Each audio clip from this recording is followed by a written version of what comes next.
सभी सुधीजनों को सादर नमस्कार। मैंने कुछ दिन पहले आधुनिक संस्कृत काव्यशास्त्र पर एक वीडियो प्रस्तुत किया था, जिसमें मैंने कृष्णावधूत की चर्चा की। कृष्णावधूत या श्री कृष्ण कवि या कृष्ण कवि, जिनके काव्यशास्त्र के अवतरण के साथ एक क्रांति आती है, और मैंने उसको आधुनिक संस्कृत काव्यशास्त्र की पहली क्रांति बतलाया। इसको एक क्रांति इस दृष्टि से कह सकते हैं कि पहली बार संस्कृत काव्यशास्त्र में सामाजिक यथार्थ के आधार पर साहित्य की विधाओं की परिकल्पना की गई, और इहा मृगी नाम से एक नई विधा कृष्णावधूत ने स्वीकार की उपकाव्य के भेदों में, और उसका बहुत ही यथार्थवादी दृष्टि से लक्षण किया। इसमें किस प्रकार से एक प्रताड़ित पुरुष का चित्रण होता है, जिसको कि उसके घर में ही कुत्ते की तरह समझा जा रहा है, ऐसा वे कहते हैं, और किस प्रकार से वह जगत के जंजाल से मुक्ति पाने के लिए बाहर भागता है। इस सब का चित्रण किसी रूपक विधा में होता है तो वह इहा मृगी होती है। स्वयं कृष्णावधूत ने इहा मृगी एक लिखी भी। इस दृष्टि से एक नया सोच आता है और कुछ परिवर्तन आता है सोच में। कृष्णावधूत सन्यासी भी हुए, विद्वान भी हैं, पंडित हैं, ज्ञानी हैं, अपार साहित्य उनका है, 50 ग्रंथ उनके हैं, दार्शनिक और शास्त्रीय ग्रंथ भी उनके हैं, काव्यशास्त्र पर उनके कई ग्रंथ हैं और काव्य ग्रंथ भी हैं। उनके इस विपुल साहित्य और नया चिंतन, उसमें काव्यशास्त्र में नई परिकल्पना उसको लेते हुए उसकी दृष्टि से संस्कृत काव्यशास्त्र में एक नया पदक्षेप यह हुआ, और आधुनिक संस्कृत काव्यशास्त्र की पहली क्रांति इस दृष्टि से मैंने इसको कहा। कृष्णावधूत 19वीं शताब्दी में हुए। 20वीं शताब्दी में परिदृश्य पुनः परिवर्तित होता है, और यूरोप में जो कुछ हो रहा है उससे समझता है, उसे अनदेखा नहीं कर सकता है। संस्कृत का जो लेखक, कवि, विचारक, चिंतक है, या काव्यशास्त्र पर जो कुछ विमर्श कर रहा है, इस दृष्टि से पुनः कुछ प्रस्थान परिवर्तन होता है, और एक दूसरी क्रांति आधुनिक संस्कृत काव्यशास्त्र में आती है। संस्कृत काव्यशास्त्र में क्रांति इसलिए मानेंगे कि ये लोग संस्कृत में नया शास्त्र बना रहे हैं। कृष्णावधूत काव्यशास्त्र के जो नए ग्रंथ लिख रहे हैं उनमें नवीन शास्त्र बना रहे हैं। ब्रह्मानंद शर्मा इस दृष्टि से एक द्वितीय क्रांति के जनक कहे जा सकते हैं। 1923 में ब्रह्मानंद शर्मा का जन्म हुआ। 2000 में वे दिवंगत हुए। वे राजस्थान में शासकीय महाविद्यालयों में शासकीय सेवा में प्राध्यापक रहे। राजस्थान प्राच्य विद्या शोध संस्थान के निदेशक भी वे रहे। काव्यशास्त्र पर उनके 3 ग्रंथ हैं। आकार में बड़े नहीं हैं, पर उनमें कुछ तत्व चिंतन की बातें अनोखी कही गई हैं, इस दृष्टि से वे महत्वपूर्ण हैं। ब्रह्मानंद शर्मा ने पश्चिम के यथार्थवाद को संस्कृत काव्यशास्त्र की परंपरा में रस के खांचे में लाने का भगीरथ प्रयास किया।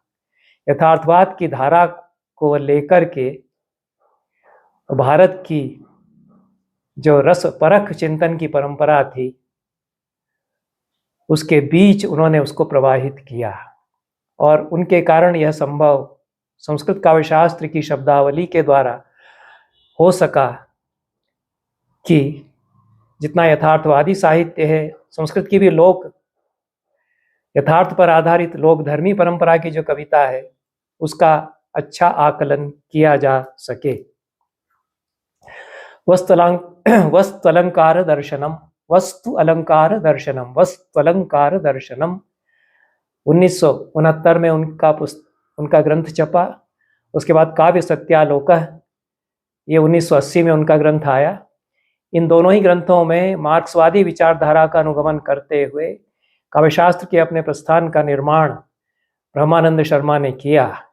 उनका कुल कहना यह था कि काव्य जीवन के सत्य का चित्रण करता है, और जन सामान्य के, आम जनता के, श्रमिकों के संघर्ष का चित्रण साहित्य या कविता या काव्य करता है और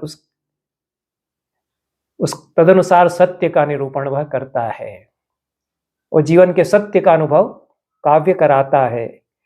उस सत्य का अनुभव ही वास्तविक साहित्य का अनुभव है, वास्तविक काव्यानुभूति वही है। तो सत्यानुभूति ही काव्यानुभूति है, यह उनका सूत्र है।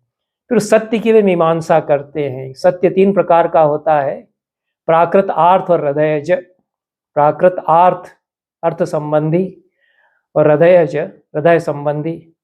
इनके फिर अन्य अनेक भेद उपभेद वे करते हैं।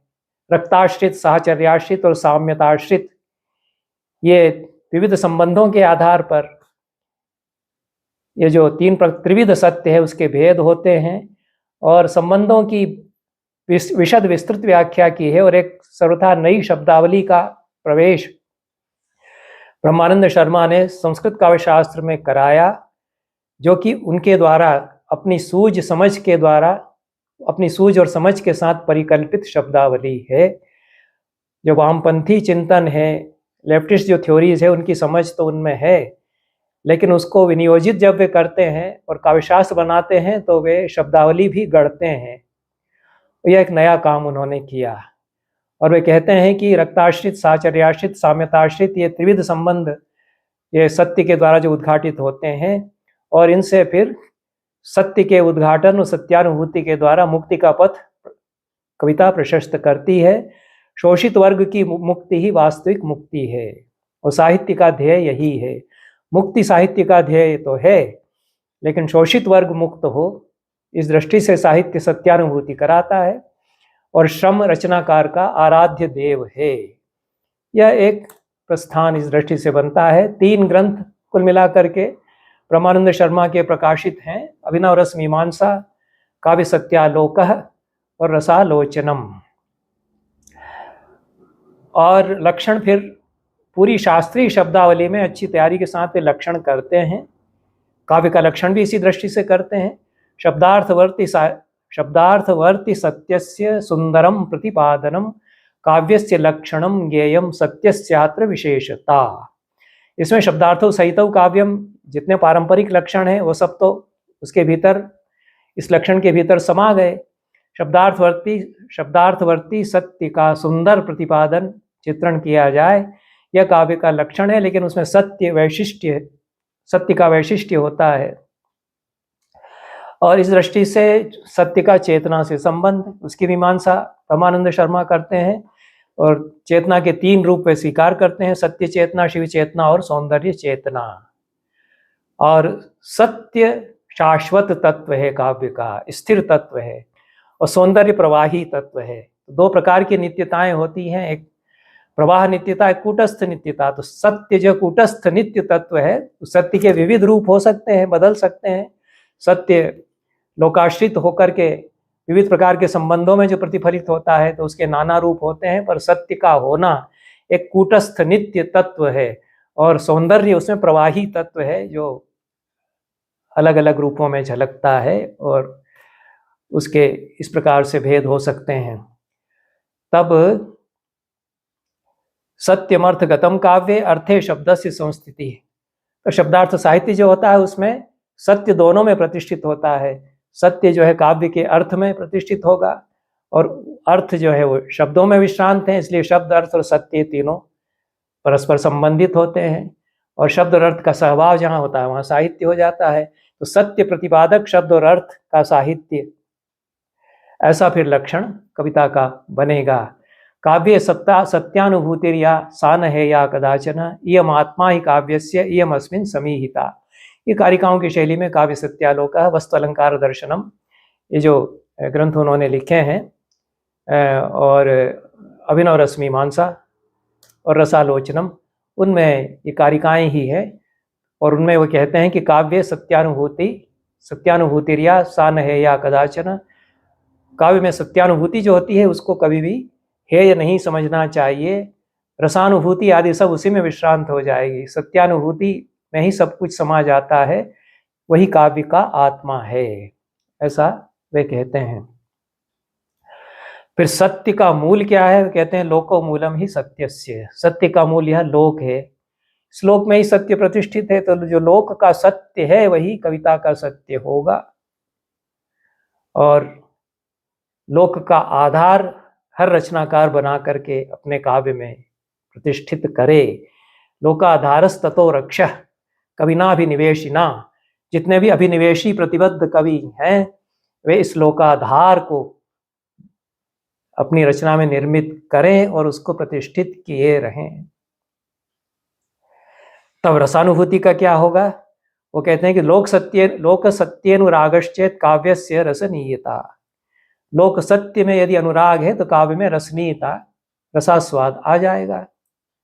तत्रैव तदभावे च तस्य नीरसता मता। यदि लोक सत्य का उद्घाटन नहीं है, यथार्थ नहीं है, श्रमिकों के जीवन का यथार्थ चित्रित नहीं है, या लोक जीवन का यथार्थ यदि चित्रित नहीं है, तो काव्य में रसनीयता भी नहीं आएगी। ब्रह्मानंद शर्मा यह कहते हैं। इसको बड़े व्यापक परिप्रेक्ष्य में भरत मुनि कह ही चुके हैं कि लोकानुकीर्तनम काव्यम, यह लक्षण जो मैंने किया वह सारा नाट्यशास्त्र पर आधारित है। तो यह जो लोक की नाना प्रकार की अवस्थाएं हैं जीवन की, उनकी अनुकृति ही नाट्य है। भावानुकृति ही नाट्य। त्रैलोक्यस्यासि सर्वस्य नाट्यम भावानुकीर्तनम। लोकी के जो भाव हैं, जीवन की जो नाना दशाएं और अनुभव हैं, अनुभूतियां हैं, उनका अनुकीर्तन, उनको निर्मित करना पुनः रचना में, यही नाट्य है और यही कविता है। कविता का भी लक्षण यही बनता है। और लोक का अनुकरण उसमें विशेष लक्षण पूरी परंपरा भी स्वीकार करती ही है, और रस भी उसी से आएगा ही। लोक वहां पर व्यापक अर्थ में तो त्रिलोकी, लोक के जो नाना स्तर है वो सब आते हैं, पर अभिनव गुप्त कहते हैं कि लोको नाम जनपदवासी जना है। यदि सीमित अर्थ में लेना है तो जनपदों के जो लोग हैं, गांव देहात के, ये सब लोग हैं, और इनके जीवन का सहज चित्रण जहाँ होता है वहाँ अलग प्रकार की रसनीयता आती है। यह भी परंपरा स्वीकार करती है। तो उसी को वामपंथी जो सोच है उसका आधार लेकर के पुनः प्रतिष्ठित किया ब्रह्मानंद शर्मा ने। यह पूरी परंपरा सम्मत भी है और प्रस्थान भी अपना उस परंपरा में निर्मित ब्रह्मानंद शर्मा इसके द्वारा करते हैं। तो इसलिए लोक सत्य में अनुराग है तो रसनीयता काव्य में आ जाएगी। यह इसका तो कोई अपलाप कर ही नहीं सकता है। काव्य में जितना रस आएगा, लोक का यदि यथार्थ चित्रण स्वरूप उसका बताया गया है तो रस आएगा। मन गढ़ंत यदि आपने अतिशयोक्ति में सब कर दिया है तो उसमें विश्वसनीयता नहीं रहेगी और रसास्वाद भी नहीं होगा। हम उपन्यास पढ़ते हैं, यथार्थवादी उपन्यास, उनमें हमको रस क्यों आता है? बालजाक के उपन्यास, मोपासा के उपन्यास, समरसेट मॉम के उपन्यासों, चार्ल्स डिकिंस के उपन्यास अंग्रेजी में, शरद चंद्र के उपन्यास, रविन्द्रनाथ टैगोर के उपन्यास, प्रेमचंद के उपन्यास, ये जितने यथार्थ का उद्घाटन करने वाले यथार्थवादी उपन्यास हैं, उनमें मन क्यों लगता है, क्यों रस उनमें आता है? उनमें साधारणीकरण होता है। साधारणीकरण तो अनुभव से होता है। उसी का काव्यशास्त्र ब्रह्मानंद शर्मा बनाते हैं कि लोक सत्य का उद्घाटन और सत्यानुभूति जो रचनाएं कराती हैं, उनमें लोक सत्य के उद्घाटन के कारण रसनीयता आएगी। वह नहीं होगा तो वे रचनाएं नीरस हो जाएंगी। काव्यगत में तत् सत्यम लोक संबद्धम। सदैव यह काव्यगत सत्य लोक संबद्ध ही होगा, लोक की धरती पर ही प्रतिष्ठित होगा। यदि लोक नहीं है तो साहित्य का सत्य, साहित्य की रसनीयता भी नहीं है। और काव्य सत्यालोक में उन्होंने यह बात कही है।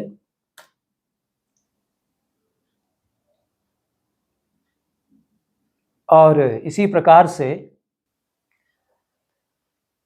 सत्य के, लोक सत्य के विविध प्रकार बताते हुए सत्यानुभूति का व्यापक स्वरूप ब्रह्मानंद शर्मा प्रतिपादित करते हैं।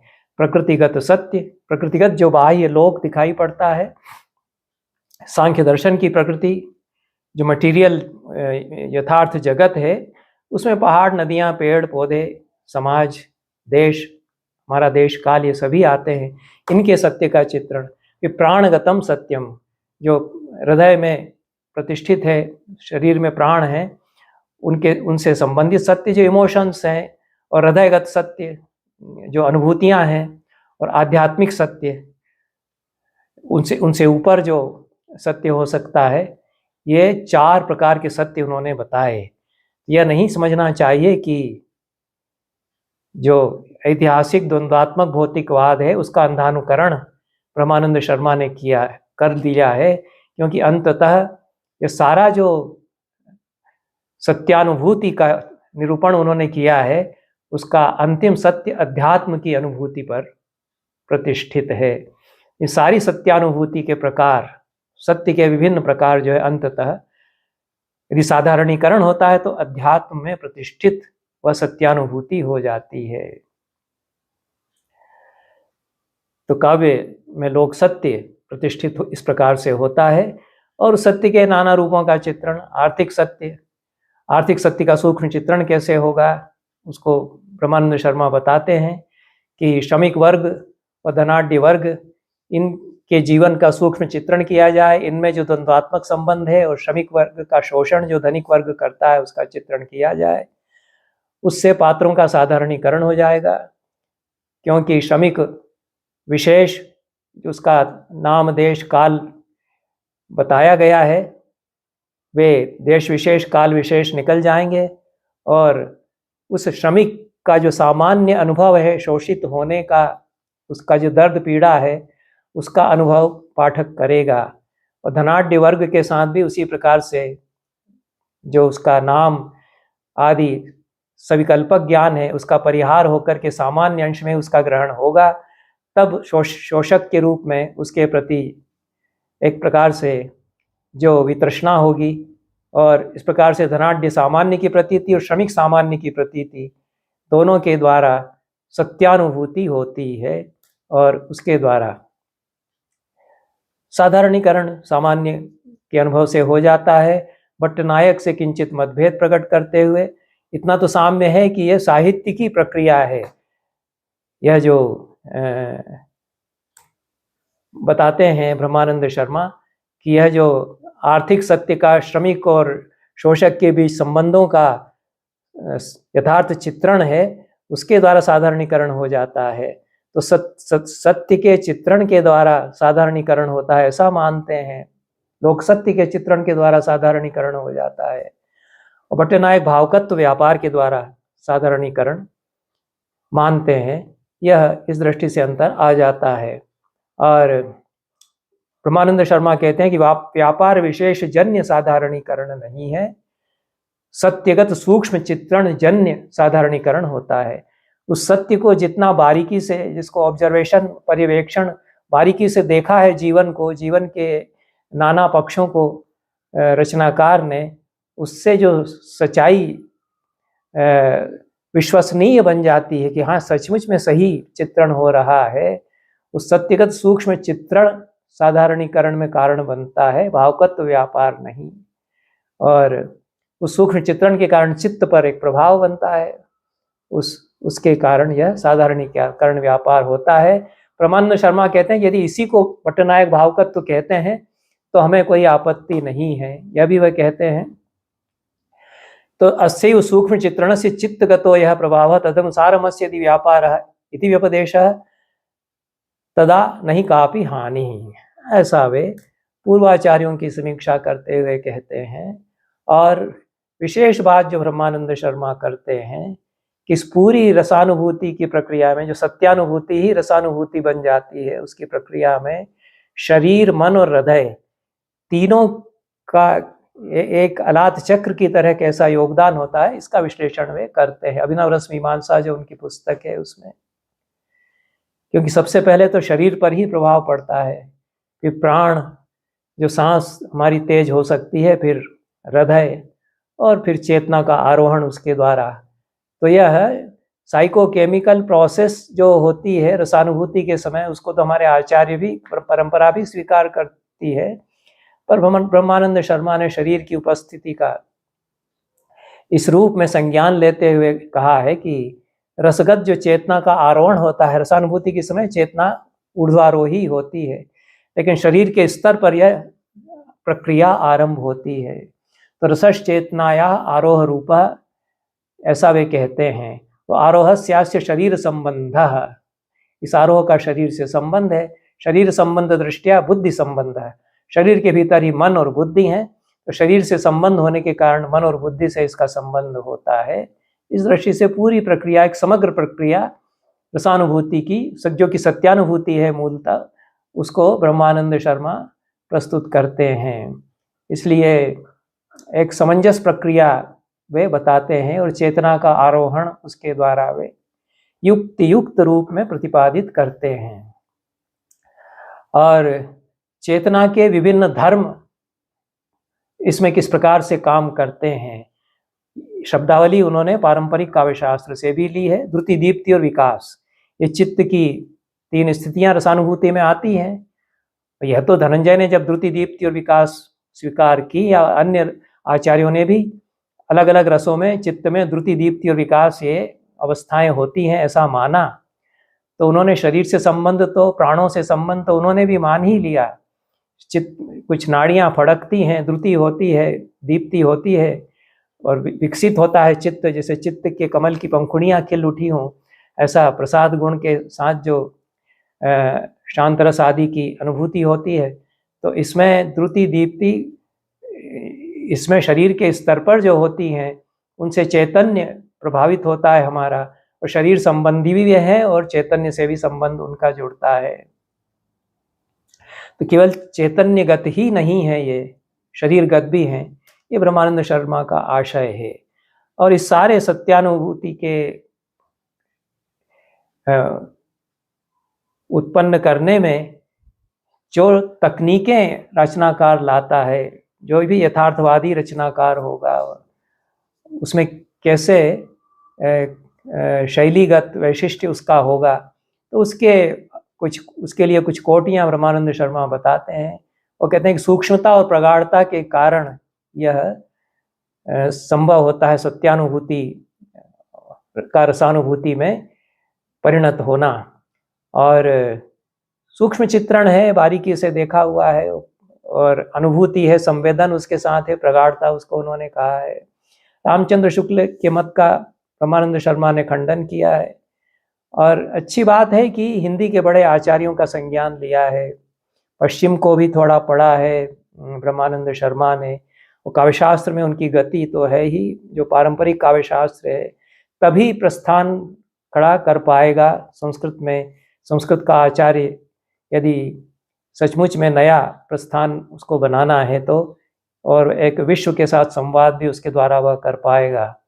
तो यह रामचंद्र शुक्ल के इस मत का उन्होंने खंडन किया है कि यह जो प्रगाढ़ता है यह संबंधों की प्राचीनता पर आधारित होती है। यह शुक्ल जी ने रसमीमांसा में कहीं कहा है, साचर्यातिशय पर आश्रित होती है। और शुक्ल जी कहते हैं कि उपवन आदि के साथ हमारा संबंध जो है अत्यंत प्राचीन काल से है। सुंदर उद्यान है, झरने हैं, इनकी अनुभूतियां चली आ रही हैं, ये प्रामाणिक अनुभूतियां हैं, और इनसे जो है साधारणीकरण तुरंत होता है, संबंधों की प्रगाढ़ता इनके कारण बन जाती है। कोई नवीन वस्तु का चित्रण किया जाएगा, जैसे रेलगाड़ी है, टेलीफोन है, तो इनमें फिर रसास्वाद नहीं हो पाएगा, क्योंकि इनसे हमारा कोई प्रगाढ़ संबंध नहीं बन पाया है। ये तो उनकी अनुभूति है। ब्रह्मानंद शर्मा ज़्यादा आधुनिक है, उनकी अपेक्षा ज़्यादा अपने समय के साथ है। वो कहते हैं क्यों नहीं बनेगा, हम उनसे जुड़े हुए हैं, हमारा जीवन उनके बिना नहीं चल रहा है, रेल के बिना है, इन चीज़ों के बिना। तो उनका भी चित्रण जब हम करेंगे तो संबंधों की प्रगाढ़ता वैसे ही बनेगी। हमारे जीवन से जो संश्लिष्ट हैं आज जो वस्तुएं, और उनमें हम रच बस गए हैं, उनका चित्रण जब कोई रचनाकार उसी प्रकार से करेगा तो वही प्रगाढ़ता आएगी, सूक्ष्मता भी आएगी। प्रगाढ़ता और सूक्ष्मता के कारण फिर सत्यानुभूति संभाव्य बनती है, सत्यानुभूति के कारण रसानुभूति संभाव्य बनती है। या इसलिए मानना उचित है कि मान लीजिए कि रेलगाड़ी के ड्राइवर, जो रेल है उसके इंजन ड्राइवर के जीवन का बहुत बारीकी से अध्ययन करके किसी ने कहानी या उपन्यास लिखा, उसमें संबंधों की प्रगाढ़ता है, सूक्ष्मता भी है। उसके कथाकार ने बहुत अच्छी तरह से उसको जाना है, समझा है, उससे प्राणगत सत्य, हृदयगत सत्य सब उसने चित्रित किया है। तो संबंधों की प्रगाढ़ता वहाँ होगी और उससे फिर अनुभूति तो बनेगी। इसलिए ऐसा नहीं कह सकते, और सौंदर्यबोध और संवेदन भी उसमें होगा। तो साहचर्यातिशय या सूक्ष्म परिवेक्षण इसमें कारण बनता है, और बारीकी से हमने देख जाना पहचाना है जीवन को। साहचर्यातिशय हमारा उस जीवन से है जो जीवन जिसमें हम आज रह रहे हैं, तो उसके कारण यह प्रगाढ़ता और सूक्ष्मता आएगी, चाहे वह पारंपरिक वस्तुएं हों या नई चीजें हों। यह जो अर्थगत सत्य है, इसका विश्लेषण करते हुए ब्रह्मानंद शर्मा कहते हैं कि हमारा समाज अर्थ उन्मुख है, अर्थोन्मुख है, और अर्थ का मूल भी श्रम है। इसलिए श्रम की परम स्थिति परास्थिति समाज में है। और अर्थ पर आधारित संबंधों में जब वैषम्य होता है तो द्वंद्व होता है, और जब साम्य होता है तो अध्यात्म का अनुभव होता है। और धनिक धन का संग्रह करते हैं, श्रमिक उनका शोषण किया जाता है, और यह अर्थ पर आधारित संबंधों के जटिल ताने बाने समाज में बनते हैं। अर्थ के आधार पर ही प्राण धारण करते हैं समस्त प्राणी, अन्न जल आदि प्राप्त करते हैं। ये सारे संबंध अर्थ के द्वारा परिकल्पित होते हैं, निर्मित भी होते हैं, और उससे फिर प्राणगत सत्य, हृदयगत सत्य, इनकी संभाव्यता होती है। तो यह कुल मिलाकर के जो लोकाश्रित सत्य है, उस पर एक काव्यशास्त्र की भित्ति खड़ी की गई।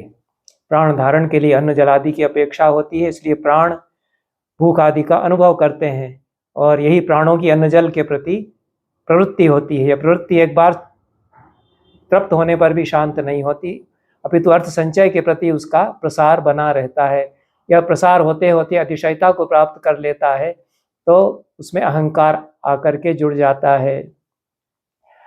इससे संबंधों के ताने बाने बनते हैं, और यह इस सत्य का उद्घाटन फिर रचनाकार करता है। इसी सत्य से समाज में धनिक और निर्धन वर्ग का निर्माण होता है, शोषक और शोषित वर्ग का निर्माण होता है, उनसे विषमता आती है।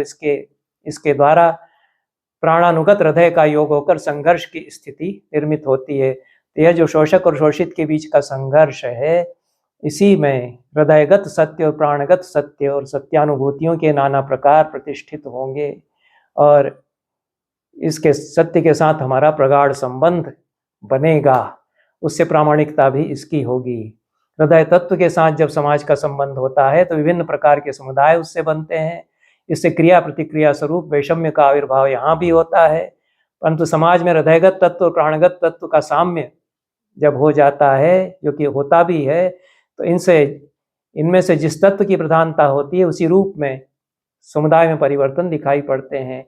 इन्हीं साम्य वैषम्य रूप तत्वों से जब कवि हृदय का साधारणीकरण होता है तो क्रांतिकारी कविता का जन्म होता है।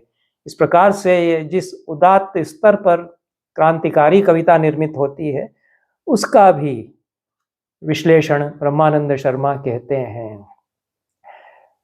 लोक के होने पर ही सारी कलाएं संभव होती हैं, तो भरत मुनि भी कह चुके थे। यानि शास्त्राणि ये धर्मा यानि शिल्पानि या क्रिया लोक धर्म प्रवृत्तानि। ऐसा वहाँ भी यही कहा गया है कि यदि लोक नहीं रहेगा तो जो वैचक्षण्य है कलाओं का वह भी नहीं रहेगा। जितनी भी कलाएं हैं, कविताएं हैं, वो सब तभी तक हैं जब तक कि लोक है, ऐसा भरत मुनि भी नाट्यशास्त्र में कहते हैं। उसी को विकसित किया है एक दृष्टि से ब्रह्मानंद शर्मा ने। और विभिन्न जो व्यभिचारी भाव हैं वे इस दृष्टि से फिर चित्रित हो जाएंगे। उदाहरण के लिए आदि जो मनोव्यथा है उसका चित्रण करना है तो आदि यहाँ पर दारिद्र्य जन्य होगी, और जो श्रमिक के शोषित होने का अनुभव है उससे जन्य जो पीड़ा है वह आदि यहाँ पर हो जाएगी। और यह शोषण रूप दारिद्र्य, शोषण जनित दारिद्र्य यह होता है। उससे एक तरफ शोक होता है अपने शोषित होने के कारण, दूसरी तरफ क्रोध की दीप्ति भी होती है, और क्रोध यहाँ पर उत्साह स्थायी भाव को दीप्त करता है। इस तरह से ये प्रक्रियाएं होती हैं, और कहाँ पर शोक मंद होगा, कहाँ पर तीव्र होगा, उससे किस प्रकार से संबंधों में भिन्नता होगी, इसका विश्लेषण भी करते हैं। फिर कैसे इससे वर्ग भावना विकसित होगी, वर्गीय चरित्र विकसित होंगे, उनकी बात ब्रह्मानंद शर्मा यहाँ पर करते हैं। उसी प्रकार से व्याधि भी शोषण जन्य हुआ करती है, और उस शोषण जन्य व्याधि से शोक, संचारी भाव या स्थायी भाव दोनों व्यक्त हो सकते हैं। उसके कारण क्रोध भी होगा, जिसके कारण यह व्याधि हुई है, जिसने हमारा इस प्रकार से शोषण किया और उसके कारण बीमारी का इलाज नहीं करा पाए, उससे शोक और क्रोध दोनों उत्पन्न होंगे। और फिर उत्साह भी होगा संघर्ष के लिए, अंततः परिणति अध्यात्म के अनुभव में इनके द्वारा होगी। व्याधि की चरम परिणति मरण में होती है, तो सारे जितने भी संचारी भाव हैं उन सबको इस पर घटा सकते हैं। यह जो अर्थाधारित संबंध और अर्थाधारित संबंधों से प्राणगत सत्य, हृदयगत सत्य की अनुभूतियां हुआ करती हैं, और अंत में मरण का जो चित्रण है वह इस साहित्य में प्राणों की आहुति परिवर्तन के लिए देना इस रूप में किया जाता है, और संघर्ष की अग्नि से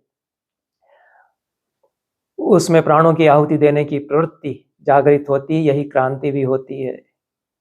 और इस क्रांति की परिणति शोषित वर्ग की विजय में होती है, ऐसा कहते हैं। अब ये कितना लागू होगा काव्यशास्त्र, शोषित वर्ग की विजय कब, कहाँ, कैसे होगी, यह विचारणीय है। लेकिन काव्यशास्त्र ब्रह्मानंद शर्मा ने मार्क्सवाद के आधार पर बनाया, लेकिन उसमें अध्यात्म के लिए उन्होंने स्थान रखा, यह विशेषता है। मृत्यु का चित्रण उद्वेग या हताशा में परिणत नहीं होता, बल्कि क्रांति भावना में वह परिणत होता है। और नायक की मृत्यु का चित्रण नहीं किया जाता है पारंपरिक काव्यशास्त्र में। ब्रह्मानंद शर्मा कहते हैं कि यहाँ तो नायक की मृत्यु उसको बलिदान की वेदी पर शहीद होते हुए जब दिखाई जाती है, तो वहाँ उस प्रकार से उद्वेगजनक न होकर के वह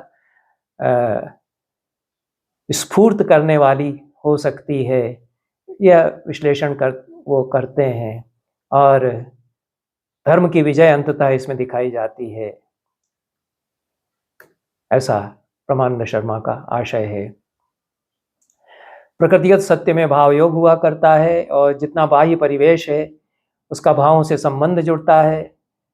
प्राकृतिक सत्य जो है वह सब चेतना से संबंधित हो जाते हैं, जीवन से जुड़ जाते हैं, और जीवनगत भावों का प्रकृति पर प्रभाव और प्राकृतिक भावों का जीवन पर प्रभाव, इससे एक भाव योग बनता है।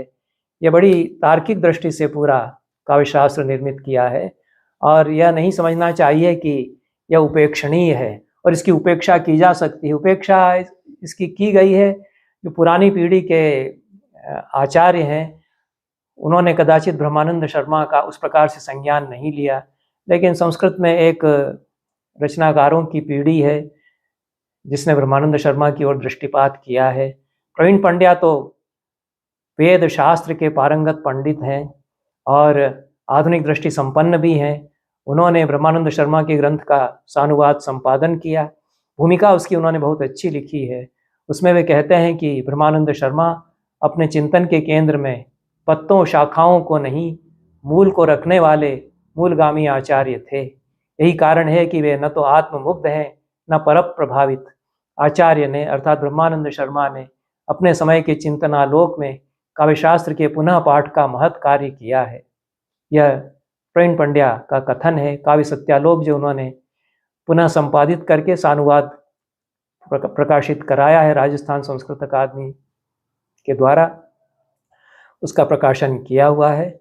और काव्य सत्यालोक मार्क्सवादी दृष्टि के समीक्षण एवं संवाद से अनुप्राणित है, पर उसका मूल अधिष्ठान मार्क्सवाद नहीं अपितु अध्यात्म है, ऐसा प्रवीण पंड्या भी मानते हैं, मुझे भी ऐसा लगता है। इसलिए एक सुसमंजस दृष्टि अंततः भारतीय भूमि पर प्रतिष्ठित होकर के इस पूरे काव्य शास्त्र की जो नया काव्य शास्त्र बन गया है और एक दूसरी क्रांति आधुनिक संस्कृत काव्य शास्त्र में हुई, उसकी यहाँ पर यह प्रतिष्ठा इससे होती है। और ब्रह्मानंद शर्मा व्यक्तिबोध संवेदनात्मक ज्ञान की बात करते हैं और यथार्थवाद के विचार में यथार्थानुभूति को संवेदन और फिर अंततः अध्यात्म बोध से वे जोड़ते हैं। रामविलास शर्मा भी ये काम कर रहे हैं, हिंदी के अच्छे आचार्य हैं, पर रामविलास शर्मा इस तरह का काव्यशास्त्र नहीं बनाते। उनकी विनियोग परक दृष्टि है। वे किस प्रकार से रचनाओं का समीक्षण वामपंथी सोच या मार्क्सवाद के द्वारा किया जा सकता है, इसके पथ प्रदर्शक वे आचार्य हिंदी में एक हैं। पर संस्कृत काव्यशास्त्र के अच्छे ज्ञान के साथ एक काव्यशास्त्र निर्मित किया जाए, यह प्रयास, अनूठा प्रयास ब्रह्मानंद शर्मा ने किया और सर्वथा विचारणीय है। विचारणीय बना रहेगा क्योंकि उसको अनदेखा भी करेंगे तब भी वह उभर करके आएगा। भले ही वह एक प्रबल पूर्व पक्ष निर्मित करता हो, वह बना रहेगा। इन शब्दों के साथ आज का यह वक्तव्य समाप्त करते हैं। धन्यवाद।